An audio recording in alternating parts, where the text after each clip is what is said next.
All right, we're back. Third video on the channel here. It is December 2nd, 2025. Crazy that there's only less than a month now left of 2025. And here we are, same location in Toronto right now. I think this video will be titled, "The Mirror Doesn't Smile Back Until You Do." It's a great topic. It's a great quote that I heard, maybe from social media, but also I think in general, this idea of what you want in the world externally, the money, the fame, the wealth, the success, the health, the happiness, the joy, the peace, whatever it may be, it has to come from within first. You have to smile in the mirror before you could see a smile in the mirror. You know, it sounds kind of stupid of like, the mirror is not going to smile until you do, but if you really apply that analogy to life, if you're not happy right now and smiling when things aren't so bright and cheerful and happy, then you're just going to attract whatever you are. So if you're just miserable, you're going to attract a miserable outcome, miserable life. Because all life is your perspective. You know what I mean? I could be living in the same place, the same location, with the same weather, the same people, the same influences around me, but I could be experiencing it completely differently than my neighbor, than my friend, than my family. Because life is the brain. Like life is the mind. It's whatever you see it as.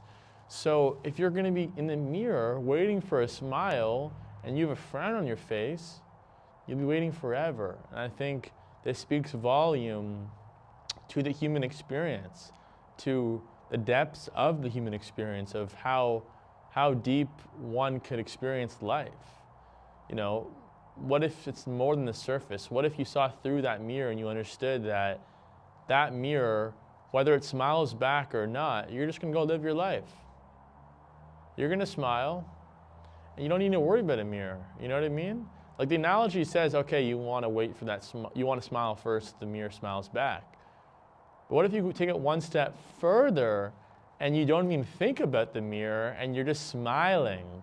And I think that is how you have to approach life. Not waiting for not smiling, then looking right away for evidence in the mirror, but rather smiling, knowing you're smiling. You don't need to see proof of you smiling, you know, because you're already smiling. And then eventually there'll be a mirror right in your face. There'll be a camera right in your face, and you could see the evidence of you smiling. This is a great way to see life and approach life, because you're not always going to have evidence in your face, right? Like you're not going to just wake up one morning. Like you're not going to go to bed before. You're not going to manifest money before bed and think about money and you wake up and you have money. Like that's not how reality works at all. You know what I mean? That's not how reality works at all. You have to be able to go for a substantial amount of time without external validation or external proof. And that's just the nature of how reality works. I'm not no expert here, but from my limited experience on Earth, from my 23 years of experience on Earth, and after consuming knowledge from books, you know, spiritual side of things, the more spiritual, esoteric, metaphysical kind of things, less talked about side of things, to the actual more science-based kinds of things of how to program your subconscious mind, and understanding that we're all getting programmed by our subconscious mind, and sometimes you have to be able to understand that if you really truly want to program it, you're going to have to be okay with letting time do its thing and being before having. This is a great kind of approach to life, and you know, manifesting anything you want. It's be, do, have, right? Everybody in life, we're programmed to think it's always have, do, be. Right? So once I have this, I'll do that, and I'll be that. right? I'll give you an example. Once I have the money, I will do, I don't know, I'll do the thing and then I'll be rich. And once I have money, I'll invest the money and then I'll be a millionaire. But you need to operate from a sense of I already have the money. So I already am a millionaire. So it's I already do have, right? I am the millionaire. I'm gonna do the thing, I'm gonna do the investing, and I'm gonna have the money afterwards. Or that was a really shitty example, but you get the point. You have to become the person, embody the person before you could actually have the thing. So you go from internal reality to external reality. And I think that summarizes this idea of manifesting what you want, is that you need to be okay with going around, walking around, doing your thing, and being that guy internally, and then eventually reality will catch up to you. Being that guy, being that girl, whatever it may be. It's definitely, see, I was gonna say it's easier said than done, but I think that's a really shitty saying the more I think about it, because what if it is easy? And what if this belief that it's easier said than done is what's stopping us from actually getting to where we want to go? You know, all these little sayings, they're actually programming our subconscious mind. If we're like, oh, it's easier said than done. Oh yeah, I mean, you know, what goes around comes around. I don't know, these little sayings that you hear about that we just say on autopilot at this point, you kind of have to like look more into them and think about it. Like, is this serving me? Is this belief serving me? Because it's very much of a subconscious belief. And the more we say these things, the more we reinforce them, right? Because we all have beliefs. It's just whatever you believe in. So you could change your beliefs about your beliefs in order to really program your mind to operate for you. Like for you to control your mind, not your mind to control you. So those are just some of my thoughts I've had recently. This video, I don't even have any notes with me. I was gonna make some notes about what to talk about, but I like to also just talk off the dome. I don't feel as sharp today though, so I probably should have had some notes with me. I decided to take a break off caffeine actually, which has been great because I did have a little, thing happen to me when I had a lot of caffeine and a lot of coffee recently, and I actually had some shortness of breath, which wasn't fun. So decided to take a break off that. So yeah, I mean, it's about 5 p.m. here in Toronto, in Canada, in my suburb, and it's already getting dark. But yeah, I want to come here once a week. I was supposed to come here on Sunday. It is now Tuesday, so I'm holding myself accountable about that. It's just so cold out, right? Like, look at this. Look, I'm smoking right now. It's very cold, but you know what? You can't let the mind get in the way, for doing things and holding yourself accountable. I'm reading a book right now called Outsmarting Reality by Nero Knowledge. This is a book that I'll probably reference many more times to come in videos. It's on the topic of esoteric, metaphysical, spiritual kind of things, hence the title Outsmarting Reality. But one key concept he just talked about today when I was reading it is about self-trust. It's about self-trust and conviction, and how those are the two main things to attract your desired reality.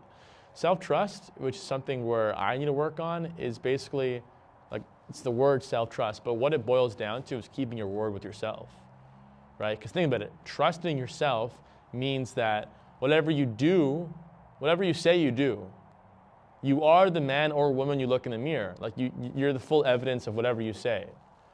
It's just like trusting somebody else. And these ideas where it's like your relationship with yourself, the easier way to conceptualize it for me is to think about it how it is with someone else. So like trust, like is someone trustworthy? Like if you tell them something or they tell you they'll do something, are they gonna do it? And if not, you're not gonna trust them. Maybe they're lying to you and there's not someone that is gonna be trustworthy. So you're not gonna want to basically like, maybe give them more opportunities or blessings, right? Because you don't trust them. The same thing goes for yourself. If you don't trust yourself to be able to wake up on time or whatever it may be, then how is the universe, God, whatever you believe in, going to give you more blessings if you can't even keep your word with yourself about little things? That's the thing. In the infinite, there's no such thing as small things or big things. They're all the same. So you waking up 5 minutes earlier, or you not going to the gym, or you not, you doing something you know you shouldn't be doing, that's a big one. You doing something when you know intuitively you shouldn't be doing, your mind keeps track. Your mind keeps track, and that's building evidence against you. It's kind of like when you go to court. It's like you got to defend your desired reality. This is a bar. This is from the book. You got to defend your desired reality with evidence for you keeping your word with yourself versus keeping your word, versus you not keeping your word, I should say. So that's self-trust. And then conviction is essentially not believing something, not thinking something, but knowing that something is the case, right? We all have conviction every day. Maybe you don't realize it, but for example, you've had many instances where you know something was going to happen, like, oh, I knew they were going to win, or I knew that was going to happen, or oh, I knew that was not going to happen. Whatever it may be, like you have conviction, like you know it's going to happen. There's not a doubt in your mind that it's not going to happen.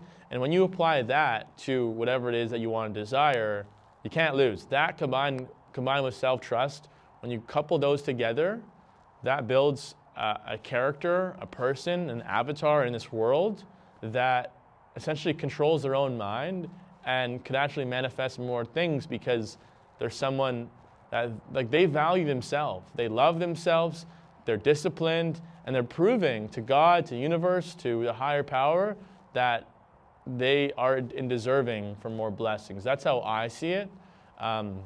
This is a fascinating kind of concept and idea that I've been learning about in this book. This video probably should have been about this, or I can make a whole other video just talking about this alone because I have a lot of key takeaways from that. Maybe I'm thinking about doing like each week or every now and then I could make a video talking about what I've learned from this book. Like literally just from this book alone, because there's so many powerful takeaways. That would be a good idea, because this book, the guy, shout out Nero Knowledge, he's super inspiring. He's a real spiritual leader, I would say. He blew up from YouTube, started doing YouTube videos, and in the span of like 8 months, he went from 0 to over 300,000 subscribers using his esoteric principles, his knowledge, things he's learned from all the books he's consumed. So it's cool to see like the proof in the pudding, to see that he's just utilizing what he teaches to actually, benefit himself, and how people could do that themselves too. He actually offers like one-on-one mentoring, I believe, and coaching. I'd love to work with him one day, and I think that day can come sooner than later. But yeah, so maybe I'll make a series in the future about what I've learned from this book. Maybe a great idea, like why not? Because it's better for my retention, you know what I mean? Like, I think it's really important that you talk about something once you learn it, because they say that's the best way to learn.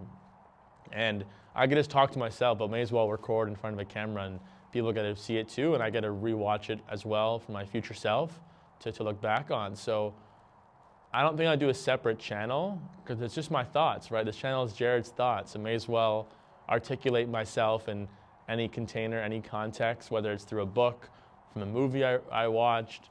I think I put so much pressure on myself to make these videos. Like once a week, I want to do videos, and in this setting, with this phone or whatever it may be. But fuck it, like, why don't I just make videos from my room or wherever I am? Again, solo videos. That's a rule. Solo videos. But yeah, whenever I feel inspired to talk, to share thoughts, I will do that. It's funny, when I started this video, I didn't have many thoughts to think of aside from that analogy in the mirror. But as this video went on, so many more thoughts have entered my mind from the ether.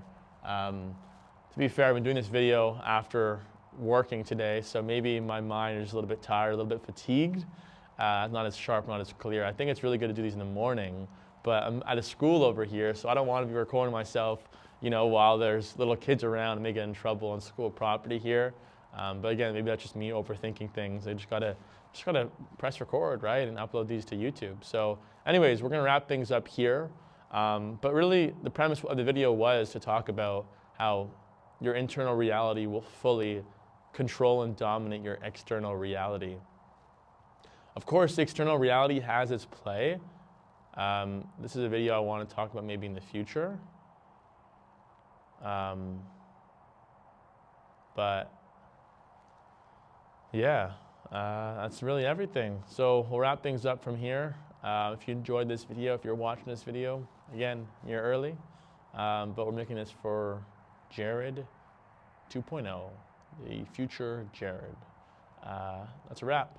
We will see you in the next one. I'm going to stop rambling on, stop yapping, and cheers.